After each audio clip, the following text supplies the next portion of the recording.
हे भोले बाबा एगो माल बस पटा दी। बहुत दिन से मन करता बतियाई के। हे बजरंगबली अहूँ के कहै छी ओई पतरकी से हमरा सेटिंग करा दी। उठाइए ना। हेलो, हाँ जानू रिचार्ज कराए को? ठीक बा हम करा देता नहीं। ठीक है रखा अभी नहाता नहीं। ठीक है। हे भोले बाबा एगो माल बस पटा दी। बहुत दिन से मन करता बतियाई के। हे बजरंगबली ओई पतरकी से हमरा सेटिंग करा दी। खुल गई जानू मोबाइल सेंटर खुल गई। ई इलाका में तोहनी लोग के कहीं ना मिली। सीधे आई और गाछी में खुलल बा, सीधे रिचार्ज कराई, सरसों के घोस में घुस जाई। कहाँ रहले? अरे हम पूजा करत रहली हैं। चल अबे छी रिचार्ज करा के चल। कामर दवा साला ई खूब बहकी आज नहीं खेलौकत। साला सब मरुड़ गइल का। ई सरसों साला सौंसे के सौंसे खड़े रह गई। आज केहू ना आई का। फ्री में रिचार्ज फ्री। जानू मोबाइल सेंटर रिचार्ज फ्री। जल्दी आई अपना आइटम के रिचार्ज कराई। फ्री। हमरो जानू के रिचार्ज कर दइए भैया। हद से गद से रिचार्ज कर दी। कौना सिम बा बोला ना। मोबाइल में लागत बा से सिम बा। मोबाइल में लागत कौना कंपनी कहाँ के बा? इंडिया के घरे के बा। घरे के बा। ई साला ई हमर जान लेली साला। कौन सा रिचार्ज बा? कौन कंपनी के सिम बा बताई? कौन सिम होला जो मोबाइल में लागता? मोबाइल में तो सिम लगबे करेला। रिचार्ज के कौन से कंपनी के करी? कहाँ के सिम बा? इंडिया के कि भारत के कि पाकिस्तान के कि इंग्लैंड के कि अमेरिका के? इंडिया के बा। इंडिया के। कंपनी कौन बा? कंपनी सिम का कंपनी जो मोबाइल में लागता से कंपनी बा। अरे ई साला आज हमारा पागल कर दी। आज पक्का पागल कर दी। तू बतावा ना। आइडिया बा, एयरटेल बा, वोडा बा, BSNL बा, कौन बा? जियो बा। अच्छा अब ई बताई ई इन्फिनिक्स के बा। ई वाला से करे तो 50 रुपया कम लागी और ई वाला से करे तो 100 रुपया ज़्यादा लागी। ई कंपनी के बाद सैमसंग की, ई वीवो के, ई दोनों में से कौन में से करी बोल? रेट तो मालूम चलवे न कैलक। 50 रुपया कम 50 रुपया ज़्यादा। ई का भइल? एकरा सैमसंग बा। इमें 4 गो कैमरा बा, समझला ना।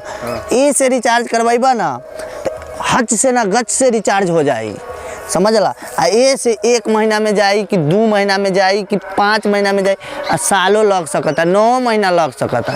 बताबा कौन से करी? ठीक बा यही से कर दो। तो ए से तो 1 साल लागी। ई जल्दी हो जाई अभी। यही से कर दो जल्दी हो जाई तो। अच्छा तो नंबर बा बोला। 76। अरे इस साला ई कौन नंबर बा? आगे बोला आगे। हमारा कौन? गोल अंडा। 2 गो अंडा और 2 गो लमका।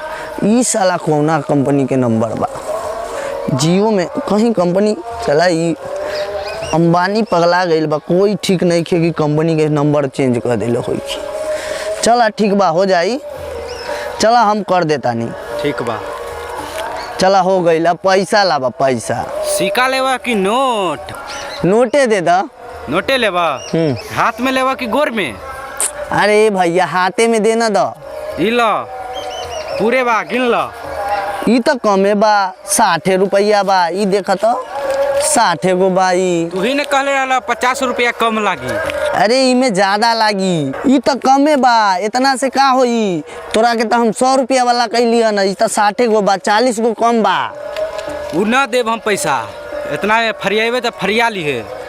अरे साला एगो गहकियो मिलल तो वो ऐसन कचरा हो। भगवान आज के दिन हमर खराब हो गई। रिचार्ज करावे के बा। हम तो अभी तत्काल में तो हगत तानी। रुका जा तानी दुकान पर तब करा दे। वही भैया तर। हाँ जा तानी रख। जा हम तोहरा के शराप देता नहीं।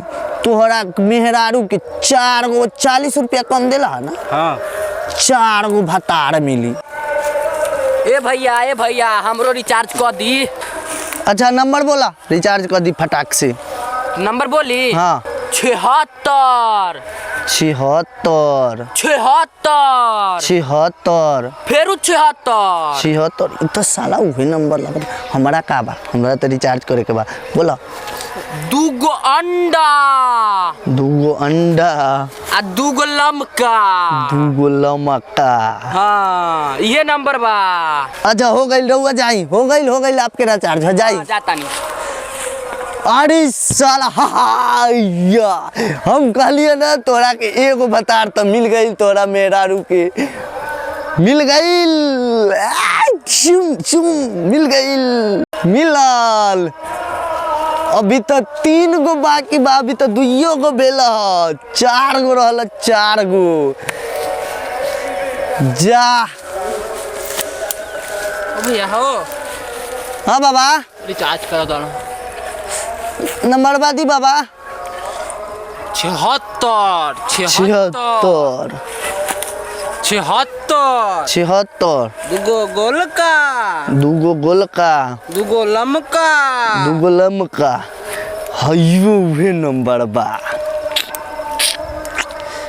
ठीक है हो गई अब जाई ठीक बा बाबू जाई ठीक बा हम जात जाई रउआ के बानी इनकर हम इनकर पति देव छिया पति ते भाई हाँ ठीक बा ठीक। रउआ के तो बड़ी बढ़िया टंच भौजी मिलल बा हम तो आज से भौजी कहब जाई ठीक। जाई एम है चिकन रोड बा जाई जा वाला हाँ जाई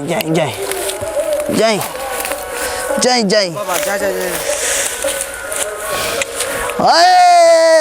चले 3 गो मेहरारू मिल गई अरे बुढ़वा बतार मिलल भाई 12 कहत रहला हा असबरिया राय हो मियाँ खलीफा बा ई तो सनी ने का माइयो लिखलल चल साथ चल रंजीत रिकॉर्डिंग स्टूडियो जजुआर।